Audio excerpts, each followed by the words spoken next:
Does this sound familiar? You've got one device that lets you catch the game live, another that lets you stream your favorite shows, you're watching sports highlights on your phone, and you've got your neighbor's best friend's login for the good stuff. Well, I want to tell you about a simple way to get all that entertainment you love without the hassle, and a great way to finally get all your TV together. It's called DirecTV Stream, and it brings you live TV and on-demand favorites together like never before, so you can watch your favorite sports, movies, and shows all in one place. That means no more juggling remotes and no need to buy another device ever again. And the best part, there's no annual contract. So get rid of all the clutter and the confusion and get your TV together with DirecTV Stream. You can learn more at directv.com. That's directv.com. Compatible device required. Content varies by package. Welcome to the Andy Staples Show. It's a Friday show, best day of the week. Ari Wasserman is here. We've got lines, we've got totals. We've got to figure out what the shocker is going to be, because it feels like this is the week the shocker usually comes each year. That, you know, the week before rivalry week, 2015, I believe we had the ultimate shocker in Columbus when Michigan State went in there and beat Ohio State, and they forgot that Ezekiel Elliott was on the team in the second half. That's one of the potential shockers. We promised you, if you listen to Tuesday night show, Ari and I promised you we're gonna reveal the games we believe might be the shocker, because there's just got to be one. So Ari, let's get right into that. It's one thing that you're forgetting, Andy. What's that? It's not just totals, and it's not just spreads. There's also give up meter. We're going to try to predict whether or not teams have given up. There's two individual teams I think that are on the list that you sent me of just like, forget the total, forget the spread. Does this team have any sort of fight in it, or is it a completely given up on their coach?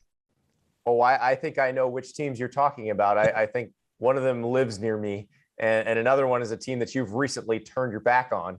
So that's very apt observations on your part. I had not thought about that, but you're absolutely right. And as I look at the lines for both of those games, I'm like, okay, this could get interesting. So, but let's start with the shockers, because I do feel like this is always now the SEC has sort of changed its schedule, so it's not all SEC teams playing the FCS opponent before they play their rival. They made it, they realized that was a problem, so they split that up. So now half of them do that last week and half of them do it this week, and you've still got the ACC teams doing it in some cases, but it feels like there's a little more meat on this bone. But even still, people go into this week and be like, oh, there's nothing going on, this is gonna stink, and then something just blows your mind. So let's start out in Columbus, because I will say the most mind-blowing result of the last 10 years. And I realized that Michigan State team was good, and that Michigan State team won the Big Ten. But that Ohio State team was probably the most talented team in the country when that happened.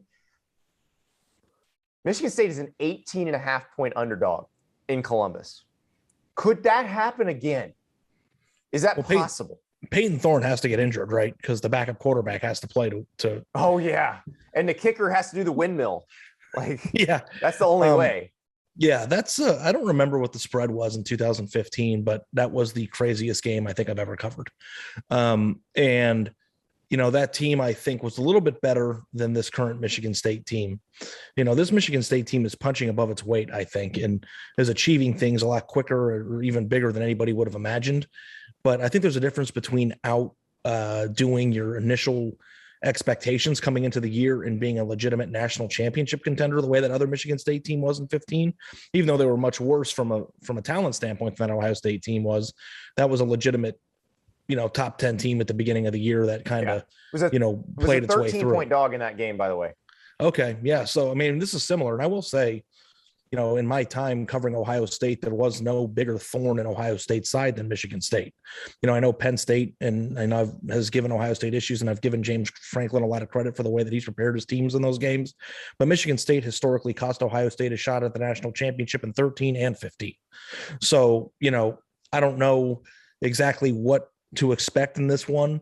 You know, I'm a little bit alarmed by Michigan State's pass defense. I think it's one of the worst in the country, and I think that's a very bad combination with this team that they're playing this week. Wait, so that's a problem if you're playing the team with the best receiving core in the country? That's a negative. You know, but at the same time too, it's like I've spent a lot of time looking at these games saying, well, this is going to be a blowout. And, I've been wrong. And I'm very curious and kind of hopeful that Michigan State will give us a game on Saturday, because that'll be really, really cool. And, they seem to be a team that doesn't give up when they're down, which I think is also crucial. So if you're in a 10-point game in the third quarter, I don't think you can close the book on this Michigan State team, which is also a pretty good trade for them. I have a hard time already predicting this as the shocker. I don't have as hard a time saying, hey, if you feel like you think Michigan State's going to cover, go for yours. Because I have a hard time predicting a Michigan State win outright. But if you feel confident that they can cover, and I mean, you go back to that Michigan game when they were down and out, that it just kept on coming. Like, and I feel like Mel Tucker, although his sample size is pretty small, has been able to get his teams up for big games. Go back to the 1 year at Colorado, they played Nebraska in a big game that was kind of a rekindling of a rivalry, an old conference rivalry game. And they just came and played out of their shoes in that game. Go back to the Michigan game and the Northwestern game last year when Michigan State was not very good, and they won those two. They're the only two games they won, and it felt like they got up for those. They're going to get up for this. Ohio State, they're going to be up for it, obviously, because Michigan State's a good team, but Michigan is still next week. So it's that is one of the harder things going, by the way, is getting up for both of those teams when both those teams are good. Week after week. Last week when the Purdue spread was what it was, everybody was saying to themselves, oh my God, how could a top 25 team that's upset two top 5 opponents this year get so many points? And I think a lot of people lost money betting on Purdue last week. And I think if you're outside looking in on this, you might say, holy crap, that's 19.5. Michigan State's the number 6 team in the country. They've played teams tough. They came back from a deficit and beat Michigan. That's a lot of points. But to me, this game kind of has 44-20 written all over it. I don't know that I would take the points in this game. I see. I feel like if you're confident in Michigan State, take those points. It's one of those games where we're going to know in the first quarter whether you're right or wrong. So that's I know. That's it, because it could be just ugly. And you saw that last week with Ohio State and Purdue, where they just stepped on the gas and it was over. So I am not comfortable picking that as the shocker. Let's stay in the Big Ten. What is your shocker? What is your shocker? Do you know what you're going to pick? Yet. Oh, because I'm eager. I'll tell you. I'll tell you right now. I have one that I have my eye on. Okay. So, all right. We'll go down the list naturally, and when it becomes the time. But here's another one that I thought about for a second and then dismissed, because one of the complaints we have about one of the coaches in this game actually suggests that there's no chance it can be the shocker. So that's Michigan, 14.5-point favorite at Maryland. And you think, okay, Maryland is on the right day, can be pretty good. But what has our complaint always been about Jim Harbaugh? They beat the teams they're supposed to beat. They never beat the teams they're not supposed to beat. It feels like he's maybe turning that around. They beat Wisconsin as an underdog this year. But they're going to beat the team they're supposed to beat. I don't think. So I'm throwing that out. I'm with you. I don't think that there's any shot. And the first time Mike Loxley beats a team in the top 15, I think will be the first.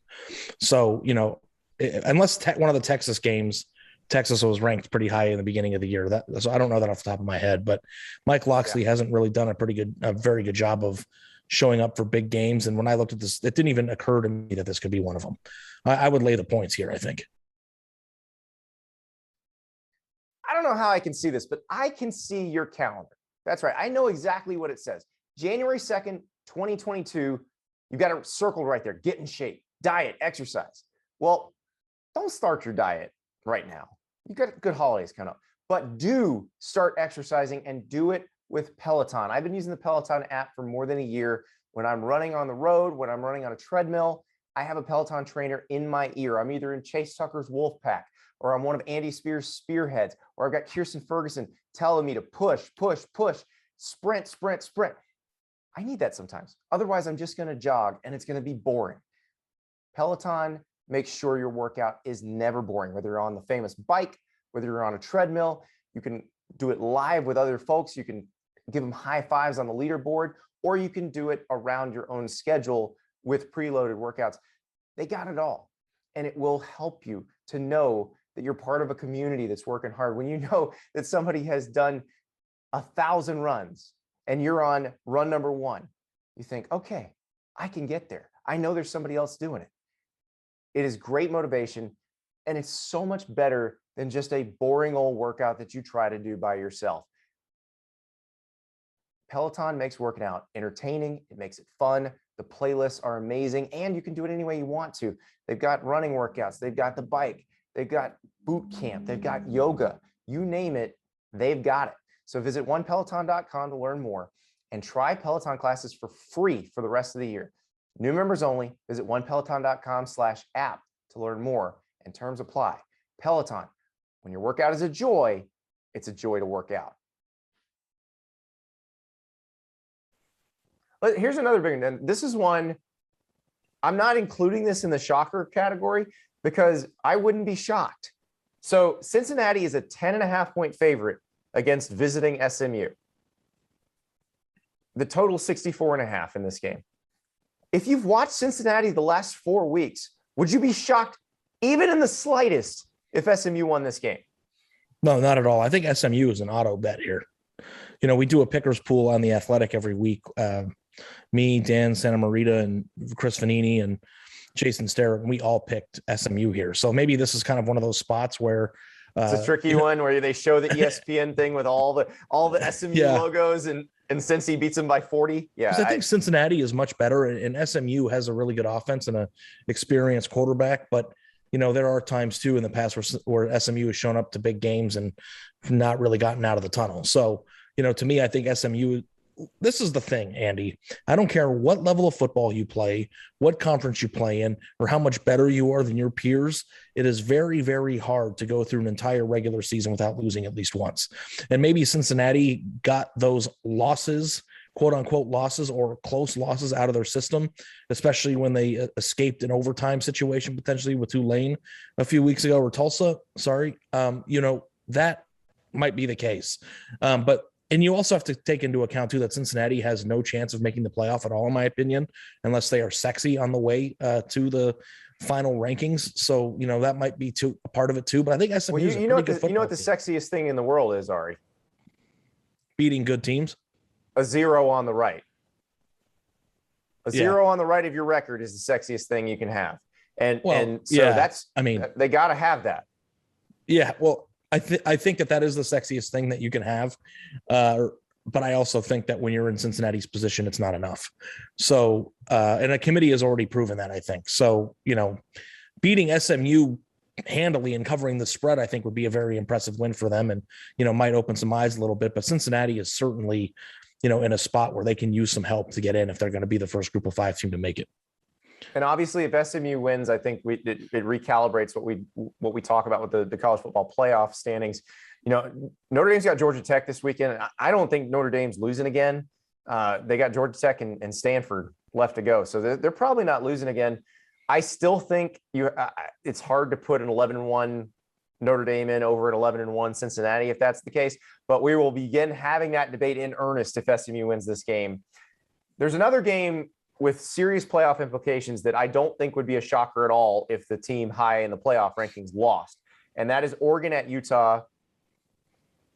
Oregon, I believe Oregon's a three-point favorite in this game. It can't be a shocker if the team is a dog. Oregon is a dog. Oregon's the underdog. That's right. I'm reading this wrong. Oregon is a 3-point dog in this game. Yes. Sorry. Of course. So yes, of course it's not a shocker. What is one of the mottos of this show? Rankings don't matter. Vegas matters. Yes. So you should rename the show Vegas Matters. Well, it's funny because I wrote it down correctly in our notes, Oregon +3, and I looked at it. I'm like, wait, did I type that wrong? No, they're favored by 3. No, they're not. You're right. They're an underdog in this game. Now, you also know how I feel about Oregon this season, and really the past couple seasons. When it's a big game, they show up. This is the biggest game left on the schedule, probably till the next time they play Utah. So I bet they show up. Now, the question is, can they win if they show up even? I think there's some question to that. And I think the natural inclination for a lot of people is going to be take Oregon. But I think ever since they lost to Stanford, the entire country has kind of been sitting back and waiting for it to happen again, and maybe there's some expectation from the general audience that they might lose again. You said a month ago that you don't believe that they will, and they haven't yet. So I think, you're kind of married to the taking the points scenario here, right? I am. I'm taking Oregon in this game. I'm happy to take Oregon in this game because, again, they're going to show up. Also, Utah giving up 29 to Arizona makes me feel a little bit better about Oregon's ability to score in this game. And also, Oregon's second half against Washington State was quite dominant. So if they could ever put 4 quarters together like that, there's nobody in the Pac-12 that can touch them. Okay, so you think that even if Oregon shows up, they're automatically going to win? No, if they show up. But I think there's a better than 75% chance they win if they are big game Oregon. If they are, yeah, because Utah could probably beat shown up Oregon. Yes, it's possible, but it's a lot less likely. Now, if Oregon plays the way they played against Cal or the way they played against Stanford, they will lose this game. And it won't even be a 3-point game. It'll be Utah covering pretty thoroughly. So it'll be interesting too to see, like, if Utah ends up losing this game close, it's just a bad spot for Oregon to be in if they have to play them twice. Oh yeah. Well, here's the thing: the playoff is gone if you lose to them now. So it doesn't matter. I don't know that this result matters in terms of anything else for the Pac-12 championship game, because the circumstances would be completely different if Oregon comes into the Pac-12 championship game and it's just a trip to the Rose Bowl on the line. I think that's a different game. Can I give you, with the playoff hanging in the balance, there's a lot more pressure on Oregon. The Ari Wasserman thesis on rematches? I think if you lose the first time and then you face that same team and beat them in the championship game later, that the first game should not count anymore. 2017 Georgia agrees with you because they got clobbered by Auburn and then beat the snot out of them in the SEC championship. I think you could have made the case for Oklahoma to make the playoff last year when they beat Iowa State after losing to them in the regular season when it mattered.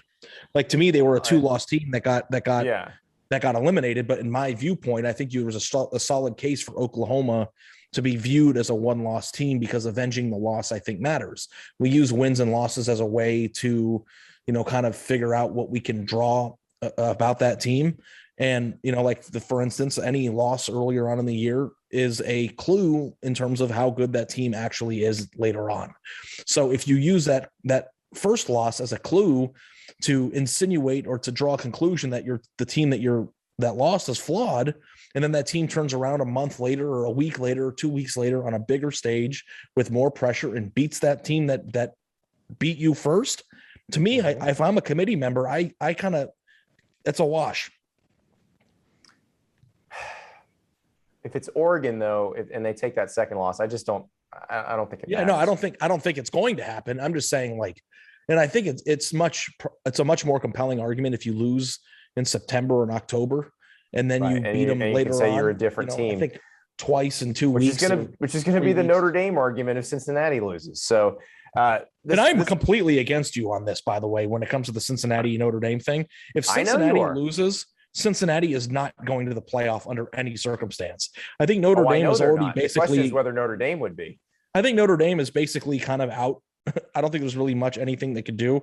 But if they needed to find a fourth team in a scenario where it's between Notre Dame and Cincinnati lost to SMU, Notre Dame would get the nod, in my opinion. In that hypothetical planet, I think I'm very certain that's the way it would work out. Yeah, I don't think we're going to get to that point. So I kind of want to, but that I know, and I think you may be right and I may be wrong in that situation. But I'm going to stick to my guns of if you don't do that. Yeah, and there's also a distinction between principle and reality. Like in principle, if you have a head-to-head matchup, and I've said this about Ohio State, Oregon.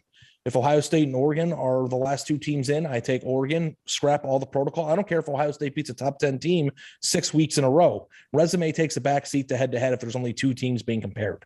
I get that. But that's not the way it works.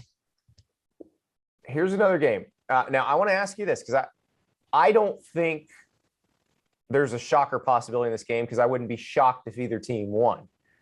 Iowa State is a 4-point underdog at Oklahoma. Would you be shocked in the least if Iowa State beat Oklahoma? No.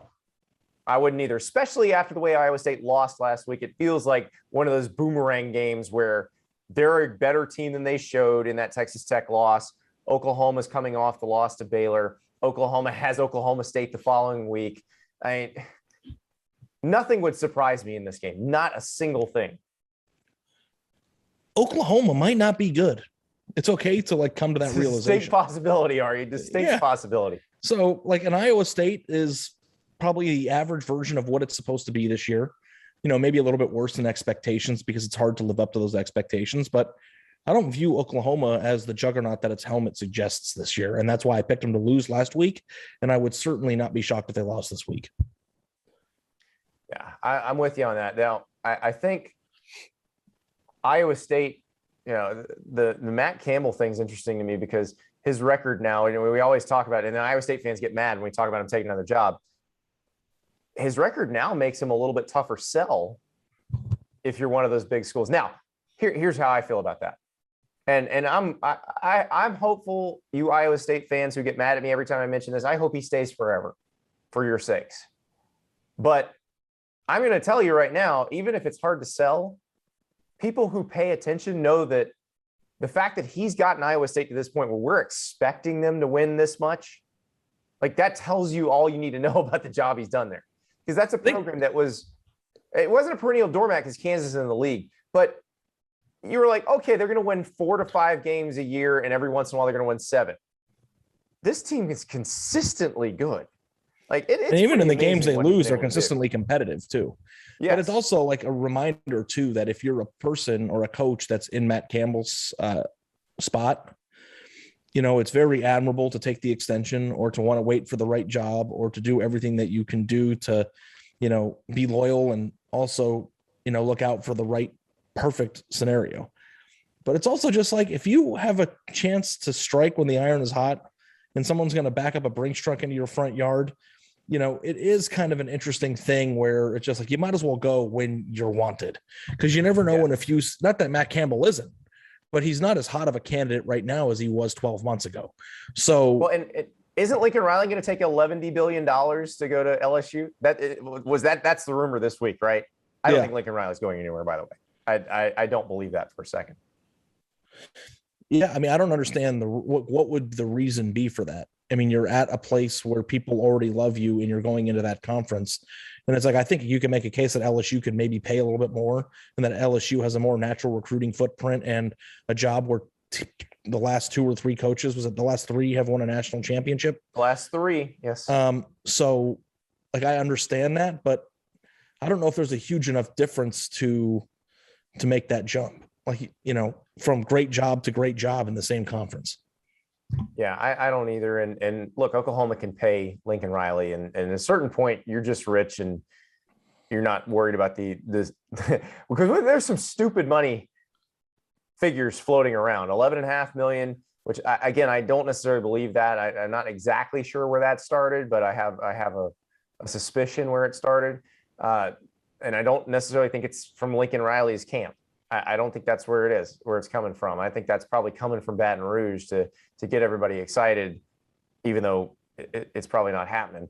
The Michigan State thing, the Detroit Free Press report that they're. I was just going to say, are we going to talk about that or what? Yeah, 10 years, $85 million for Mel Tucker. I know we already talked about the Michigan State game, but look, if LSU's open and you're worried he might go there, USC's open. I don't know that he's a candidate there, but maybe.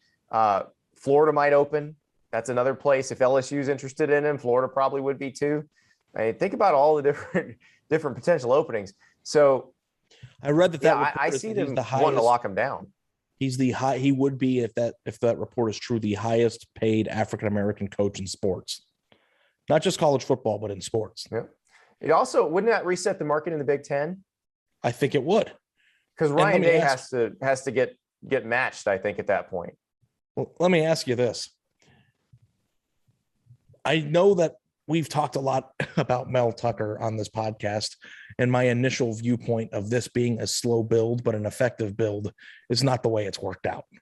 He did a great job in the portal, and Colton Pouncey our Michigan State writer wrote a great story about how he attacked the portal and got guys like, I don't know, Kenneth Walker.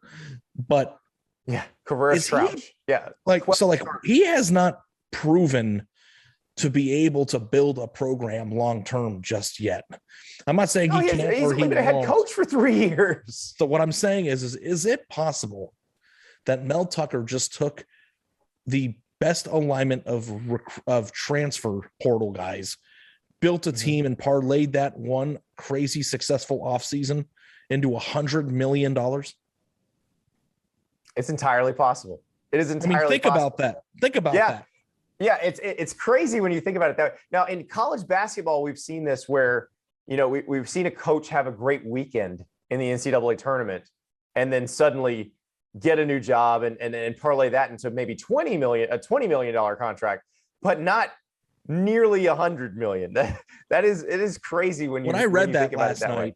I was like, I understand that Michigan State is a place where you have to have a coach who gets it. You have to have somebody who understands the strategy, who has the relationships in the Midwest, who can recruit Ohio. All the things that Mel Tucker possesses on his resume is exactly what Michigan State's coach needs to have. And I don't know how easy or hard it is to find that. I was floored when I saw that report. I was too. And I'm not entirely sure where that's coming from either. That's not a piece of gossip that I heard a lot this week. A lot of investment apps make it easy to start trading, but just because it's easy doesn't mean you know what you're doing. That's what makes Wealthfront different. They make it easy to invest, and they make it easy to get smarter about investing. Start with Wealthfront's classic portfolio or make it your own with socially responsible funds, crypto trusts, and hundreds of other investments. Either way, they'll set you up in minutes with a portfolio that you can count on for the long term. Wealthfront was designed by financial experts to help you turn your good ideas into great investments without the hassle of doing everything yourself. You're protected from unnecessary risk because your portfolio is diversified across asset classes. Don't want to spend hundreds of hours trying to lawyer your tax bill? They help you do that too. Not sure how to rebalance your portfolio or even what rebalancing is? They do it automatically. Wealthfront is trusted with over $27 billion in assets, helping nearly 500,000 people build their wealth. Get your first $5,000 managed for free at wealthfront.com/Andy. It takes just minutes to start building your wealth. Visit wealthfront.com/Andy. That's wealthfront.com/Andy. The piece of gossip that was floating around, and I ended up having to write about it, was somebody kept saying Mack Brown was going to retire, and people kept telling multiple reporters that. So I finally just called North Carolina. I'm like, is Mack Brown retiring? And they put Mack Brown on the phone, and he's like, I'm not retiring. I don't know where this is. He thinks it's coming from an agent. He did not name the particular agent publicly, but he thinks it is coming from an agent. And can we just shout out Jeremy Sharp at UNC for getting it? Oh yeah, he understands that sports information director at UNC. And look, I called and said, look, this is going around, and I don't know if it's going to hit the public, because I'm asking you, is there anything to this? And they were very unequivocal that there was nothing to it. Because a lot of times you'll hear a rumor and you'll call, and the person will be like, I don't know, or they won't say anything committal, or not take your call. Know something's up. And I don't know if this happened before or after. When did that story about Mac? I read it, but when did it run again? These days are kind of blending together. It ran on Wednesday, so I talked to him on Tuesday, and he said, absolutely not. No, nothing's going on. And my idea was I wasn't going to write anything about it if it didn't reach the public sphere. But that was one of those that multiple of our reporters had heard it. I'm sure other reporters had heard the same thing. And our reporters had heard it from various people.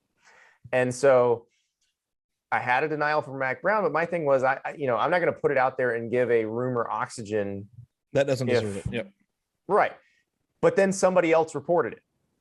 And it's like, okay, well, it's out there now. So I'm going to ask again. And so I, spoke to Mack, and he said, absolutely not. I am not retiring. and then, said where he thought it came from, and we put the story out. But that's how things go this time of year. There's a lot of kind of North Carolina back landed a channel top 100 talking. player out of Virginia on Wednesday. Yes. And that was the other coincidental piece of timing. Yes. And I know that part of the element of that story was Mack probably felt like people were trying to get into the train tracks and derail the recruiting success that they were having, because they've been doing such a great job and not just for North Carolina, but all of a sudden 2 top 100 players, 1 5-star prospect out of the state of Virginia, and North Carolina has certainly, and I actually, have told people at North Carolina that they broke my heart because this year was supposed to be my Stars Matter. North Carolina did it out. It was going to be my victory lap. And I would argue that they don't have the stars all playing yet. That maybe that's probably next year. Now, Sam Howell won't be there, but the fruits of that, because Mack's first class, those guys are going to be juniors next year. Or the Mack's first full cycle class, those guys are going to be juniors. They obviously flip Sam Howell immediately. Yeah, and they have another quarterback who's Drake May, who was a top 100 player who's committed to Bama, who's on the roster right now. So Luke May's little brother, former North Carolina basketball player. I still believe in North Carolina, but they're recruiting at a very, very high level for the ACC, and top 10 class right now, top 15 class last year. Like the payoff for that is going to happen eventually. So if not this year, obviously not. Next year, I will be back on the North Carolina bandwagon. So we left off in the Big 12, and I think here's my potential shocker in the Big 12, and I don't have any solid evidence as to why this could happen, but this is the game I feel like it can happen. This is the one where it feels like something weird can happen. Lubbock at night, Oklahoma State, 10.5-point favorite. Oklahoma State has gotten better and better and better and has looked positively dominant the last 2 weeks. I mean, they destroyed West Virginia, destroyed TCU. They look like they have hit their absolute stride. So now you go to Lubbock, a place where strange things happen. Let's not forget what happened to Texas in 2008. Now, obviously, that was a Texas Tech team that went 11-1 in the regular season. But Texas Tech just beat Iowa State, which is the team that beat Oklahoma State. Texas Tech beat them on a 62-yard field goal. Texas Tech has played differently since the firing of Matt Wells. I feel like they've played a little bit better, although they weren't playing badly when he was still there. This is the weirdest season, Ari. Texas Tech has fired its coach, hired its new coach. Meanwhile, its interim coach, Sonny Cumbie, is doing a hell of a job. I'm not laying 2 scores on the road in that scenario. No, of course you aren't. I think that Oklahoma State's going to win, but I'm not putting my money there. But here's the thing, Andy. I think the way Oklahoma State's been playing, that's a playoff team. This is the spot that a non-lunatic would pick for the spot where things would get a little murky. I'm the non-lunatic. I'm going to be. You're the lunatic. You're not the lunatic. I'm going to be the smartest man in the history of college football prognostication, or I'm going to be the dumbest. Say it. After years of fine print contracts and getting ripped off by big wireless providers, if we've learned anything, it's that there's always a catch. So when I first heard that Mint Mobile offers premium wireless service starting at just $15 a month, I thought, what's the catch? But after speaking with them and using their service, it all made sense. There isn't one. Mint Mobile's secret sauce is that they're the first company to sell wireless service online only. By cutting out the retail stores, there's no crazy overhead costs that get passed down to you in the form of mystery fees. Instead, Mint just passes on sweet savings direct to you. All you do, you get your SIM card, you download the app, you pop in the SIM card, you use the phone, you make calls, you use data. It all works. For people looking for extra savings, Mint Mobile offers premium wireless for just $15 a month. All plans come with unlimited talk and text, plus high-speed data delivered on the nation's largest 5G network. Use your own phone with any Mint Mobile plan and keep your same phone number along with all your existing contacts.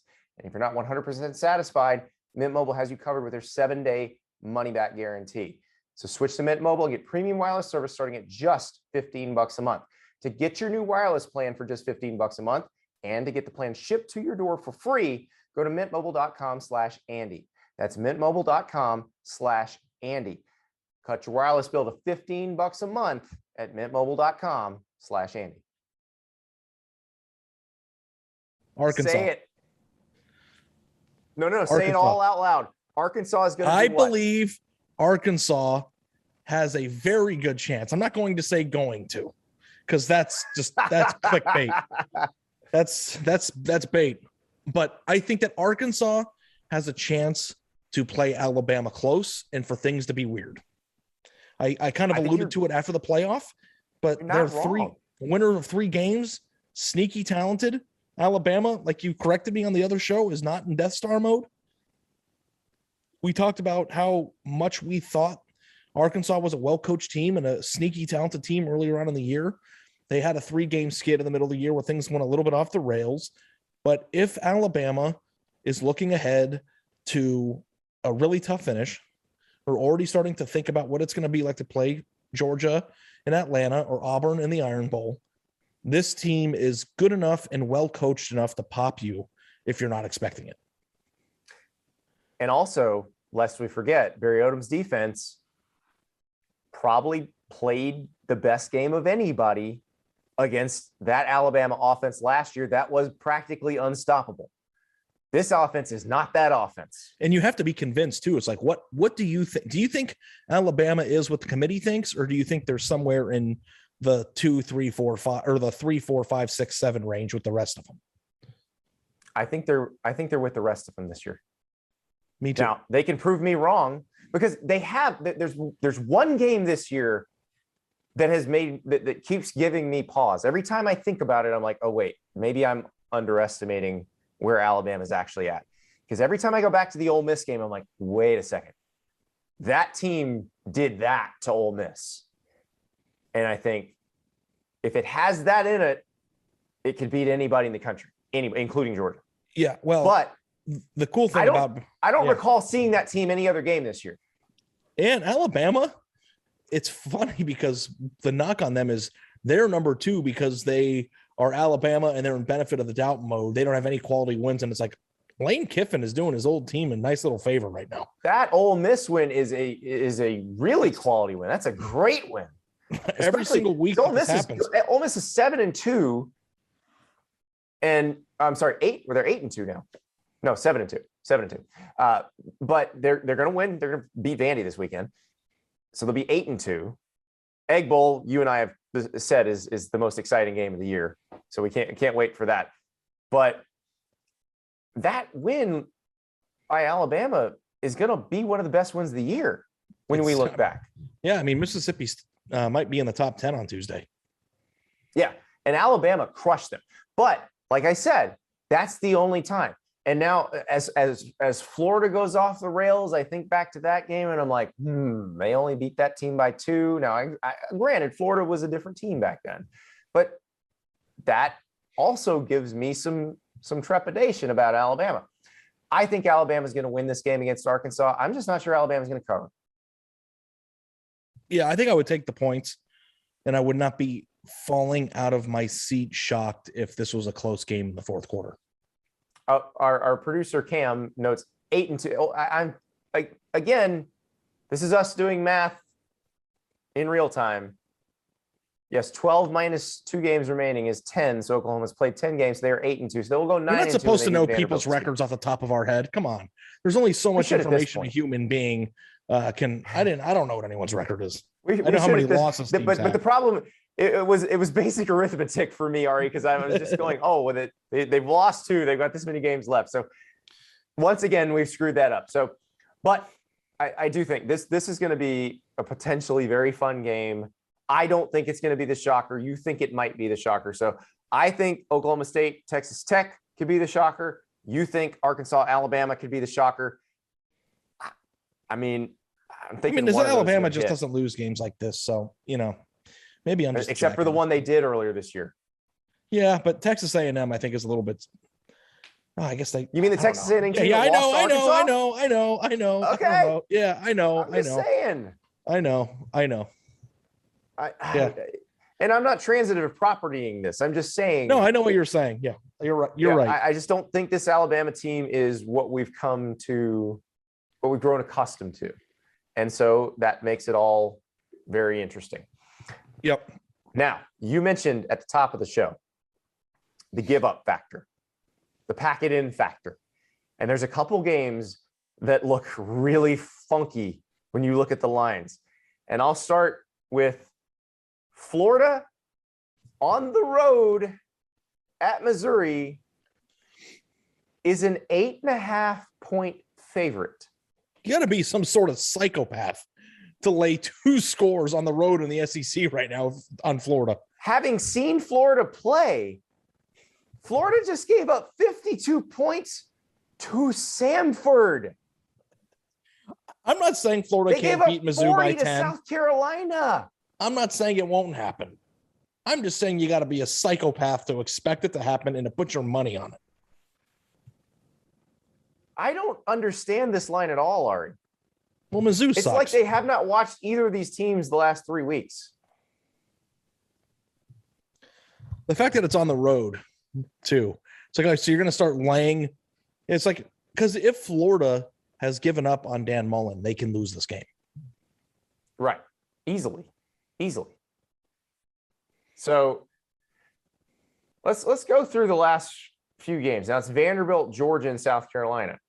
But Missouri actually averaged 3.5 yards a carry against Georgia. That's not terrible. But they averaged 6.5 yards a carry against Vandy and 5.6 yards a carry against South Carolina. You've seen Florida play. Like you saw Florida against LSU, you saw Florida against South Carolina, you saw Florida against Samford. What makes anybody think they're going to stop Missouri? That's right. No, I know. And the Florida LSU game, they got absolutely demolished up front. They did. And LSU hasn't been able to block anybody like that the rest of the year. Yep. I'm taking the points here if I'm betting it, but this game is a sicko game. Now maybe it's an over game. The total 69.5, because Missouri, the defense has not been great. So Florida's offense far too ready to hit overs that are at 70 and above. I'm not saying take the over in this one. Okay. Because here's the thing: the give up factor that you mentioned, Florida's offense. I'm not sure it was a case of they just hadn't given up or Samford was just that easy to score on. You know, they did only score 10 against South Carolina, so that does give me pause. But with Florida, there's also still offensively the possibility of things aren't working. They throw Anthony Richardson in there, and all of a sudden they're scoring at will. And we're still doing this quarterback thing. November 18th is when we're recording it. Well, they're not doing it. No, I know, but we're still like talking on the Emory Jones train. So yeah. So the other game. It's just okay. Yeah, let's go to the other game. Yeah, let's go to the other game. Texas is a 3-point underdog at West Virginia. Now, as we've discussed this, Vegas has figured out that Texas is not good. But only a 3-point underdog? They just lost to Kansas, sorry. Have they given up? Is losing to Kansas giving up? Growing up, cereal was my favorite part of the morning. I love those giant bowls of sugar where they had the tiger mascot or the toucan mascot or the leprechaun mascot, you name it. I was eating it, and probably multiple bowls of it. But as I got older, I realized I can't just eat giant bowls of sugar every morning for breakfast. It's not healthy. It's not good for me. Fortunately, I can eat cereal again thanks to Magic Spoon, because there are 0 grams of sugar, 13 to 14 grams of protein, and only 4 net grams of carbs in every serving. It's only 140 calories a serving. It is keto-friendly, gluten-free, grain-free, soy-free, and low carb. You can build your own box with a huge variety of flavors. They've got cocoa, fruity, frosted, peanut butter, blueberry, cinnamon, cookies and cream, and maple waffle, all for your custom bundle. The maple waffle and the cookies and cream, those were limited time flavors. They were so popular, they brought them back. So now you can put them in your bundle and have a huge variety of guilt-free cereal thanks to Magic Spoon. So go to magicspoon.com/Andy to grab a bundle of cereal and try it today. And be sure to use our promo code Andy at checkout to save $5 off your order. And Magic Spoon is so confident in their product, that they have a 100% happiness guarantee. They will give you your money back if you don't like it for any reason. No questions asked. Remember, get your next delicious bowl of guilt-free cereal at magicspoon.com/Andy and use the checkout code Andy to get $5 off your order. Well, whoever leaked the Bo Davis audio after the Iowa State game has given up for sure. I mean, they probably gave up before they even got there, because anybody who leaked that Bo Davis audio and thought, well, I'll get him, I'll show him, this will get him fired. All it did was say, wait, somebody on this team is soft if they think this is going to get Bo Davis in trouble. The monkey thing too. This entire that question back to the reporter that did we talk about that yet? We've mentioned it obliquely. Not the monkey. The question that weird question that Sark got asked on Monday. Oh yes. Oh my gosh. I that question. So I feel like I should transcribe the question. It did sound like, if you watch Succession, it sounded like Cousin Greg from Succession asking a question at a press conference, basically. Yeah. We don't have to go too deep into that. But I will say that No. We need to, now that you brought it up. I just need you to vamp while I look for the audio. Okay. I spent 10 years in the Ohio State press room, and I'm not saying anything bad about anybody that I used to cover Ohio State with. I will just say that was the dumbest question I've ever heard in my entire life in the history of college football. See, now you've really set it up. Vamp a little more. I'm still looking for it. Do you think that it was the word is dumb, or do you think it's awkward? I think it is possibly the most awkward interaction I've ever heard at a press conference. I think that's probably one way to go with it. I mean, it was. I mean, listen, there are some reporters who think that the best way of covering a team is to be the best friends and the biggest cheerleaders for the team. And to me, that was like the most awkward attempt at trying to make the coach like you I've ever heard, ever. And right, at the same time, I'm gonna try this. Sorry, let's see if we got it. Good morning to you, Coach Sarkisian. Good morning, Coach. A couple of years ago, one of my good friends and I were faced with a massive problem we couldn't solve, and in his wisdom, he said, at this point, we need to stop and ask ourselves, what would an extraordinary person do in this situation? And this resonated with me the whole weekend, and I realized that of all the coaches who could be standing at that podium right now in those shoes, you are that extraordinary person. And you have a team of what I call coaching juggernauts. This is not only my opinion, this is a fact. I don't think anyone could dispute. He calls them coaching juggernauts. So my question, as we write, the Sarkisian era story, we're not even done with the first chapter yet. Can you unfold some of the onion of what are you working on? How are you solving this problem? I realize that you might not even know, but I'm going to steal from Julian Edelman. It's going to be one hell of a story. Yeah, I think first of all, do you want to unfold? Julian Edelman catches a stray at the end of that one, by the way. He's like, what am I? Leave me out of this. Do you ever, that could be a bet for future on this show. Loser has to unfold an onion.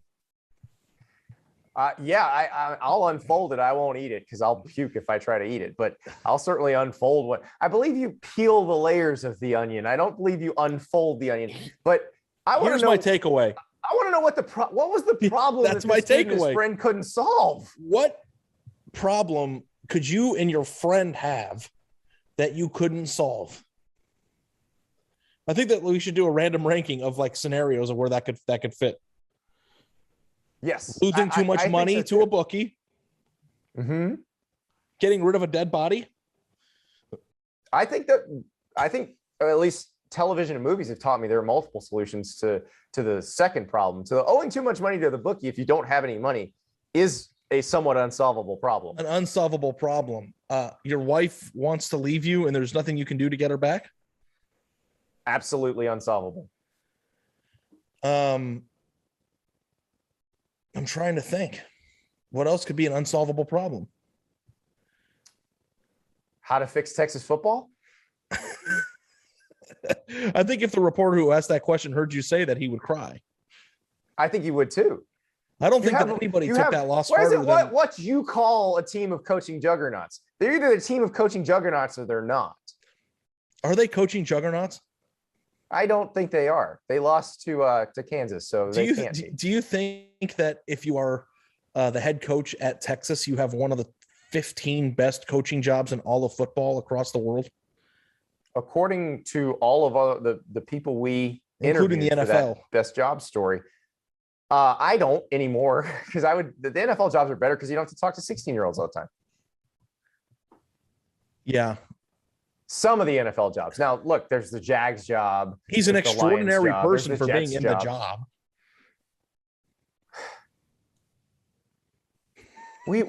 I love that it's a fact. You can't debate it. He and his buddy are admitting they are not extraordinary people.